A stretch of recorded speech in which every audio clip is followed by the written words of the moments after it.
talking about the history of the world's worst nuclear disaster that took place in April 1986 at the Chernobyl nuclear power plant in Ukraine. Human error caused a core meltdown, Chernobyl nuclear power plant in Ukraine explosion, and the resulting fire released large quantities of radioactive particles into the atmosphere. Chernobyl nuclear power plant consisted of 4 RBMK 1000 reactors, each capable of producing 1000 megawatts of electricity power, and the 4 together produced about 10% of Ukraine's electricity at the time of disaster. Chernobyl nuclear power plant is situated in the city of Pripyat in the north of Ukraine, former the Soviet Union. Pripyat is a young and disparate town in Ukraine. The population of the city is above 14,000. It is a new town built for the workers of the Chernobyl nuclear power station. It has a secondary school, hotels, cinema theaters, and even an amusement park on the drive into town. At the time of the disaster, the director of the Chernobyl plant was Viktor Brikhanov, and the chief engineer was Nikolai Fomin. They are responsible for the Soviet Union nuclear fleet. The Chernobyl power station has 4 separate nuclear reactors outside. 3 years before the disaster, in the summer of 1983, Viktor Brikhanov came under pressure from Communist Party officials to put reactor number 4 into commercial operations early without completing the necessary safety test. If he hadn't agreed to this, thousands of workers, engineers, and his superiors to these ministries would go without 3 times their monthly salaries. Brikhanov and Fomin had not completed the safety test then. They had built it, but couldn't wait much longer. In 1986, reactor number 4 was having its annual maintenance shutdown, and it was an ideal opportunity to carry on the long overdue safety test, which it never have had. It was the time for the 27th Party Congress, when Mikhail Gorbachev asked for the production of nuclear energy to double. As a loyal party man, Brikhanov had no option but to increase production levels and impress his bosses. The accident occurred during a safety test on the steam turbine of an RBMK type nuclear reactor.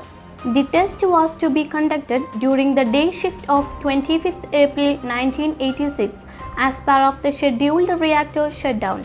The day shift crew had been instructed in advance on the reactor operating conditions to run the test, and in addition, a special team of electrical engineers was present to conduct the 1-minute test of the new voltage regulating system once the correct conditions had been reached.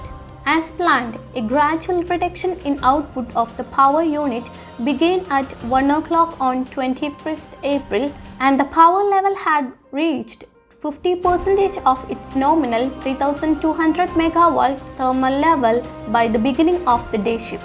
The day shift performed many scheduled maintenance tasks and was scheduled to perform the test at 2 o'clock. The preparations for the test were carried out, including the disabling of the emergency core cooling system. Meanwhile, another regional power station unexpectedly went offline, and at 2 o'clock, Kiev electrical grid controller requested that the further reduction of Chernobyl's output be postponed, as power was needed to satisfy the peak evening demand, so the test was postponed. At Chernobyl, the night shift had just come on to duty. The night shift had very limited time to prepare for and carry out the experiment.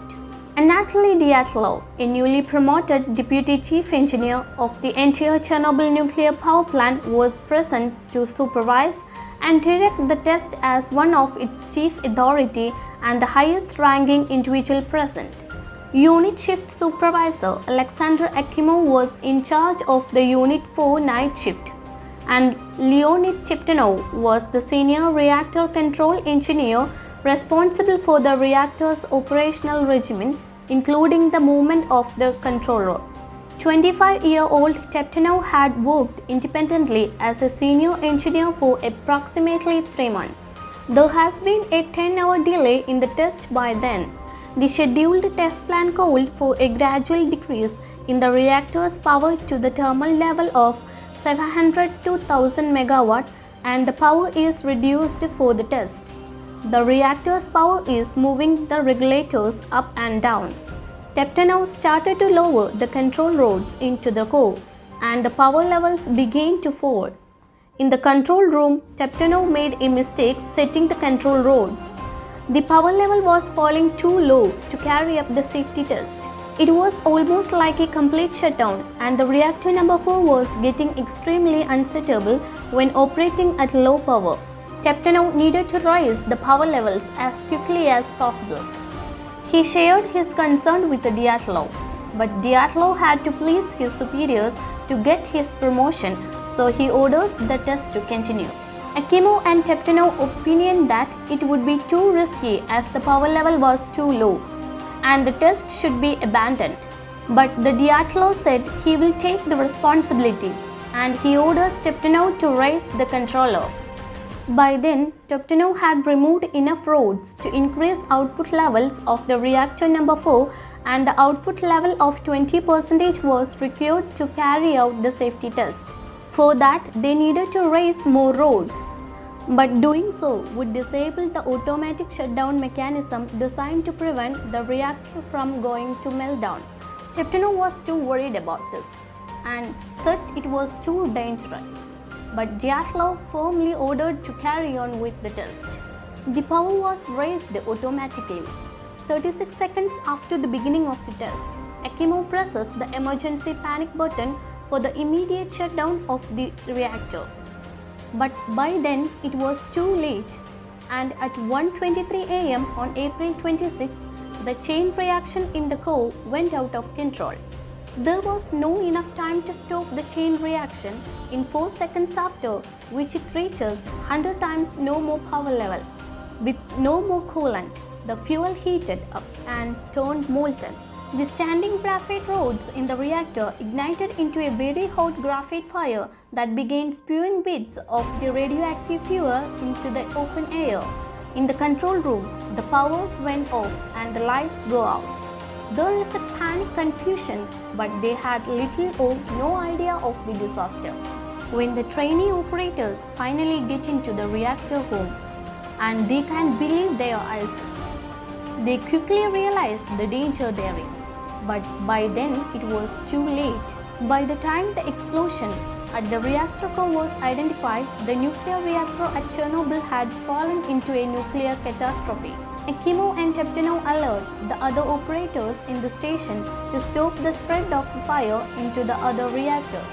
But by then, it was already too late for the two young operators. Within an hour, the radiation level has spread all over their bodies. They were the first to die at Chernobyl. By that time, at the fire station, the alarm had been raised. The firefighters thought it was a simple fire. They were not wearing any restrictive uniforms. They were expecting only a short journey to Chernobyl. It was only after arriving in Chernobyl that they realized the danger there. The firefighters had not brought any anti-reductive suits for breathing operators. The firefighters went all weak and started to feel a strange metallic taste in their mouths.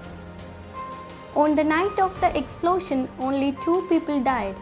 In the turn of events, more than 200 people and firefighters were evacuated to the quick radiation center, with several thousand additional deaths possible due to the higher cancer possibilities in the long term.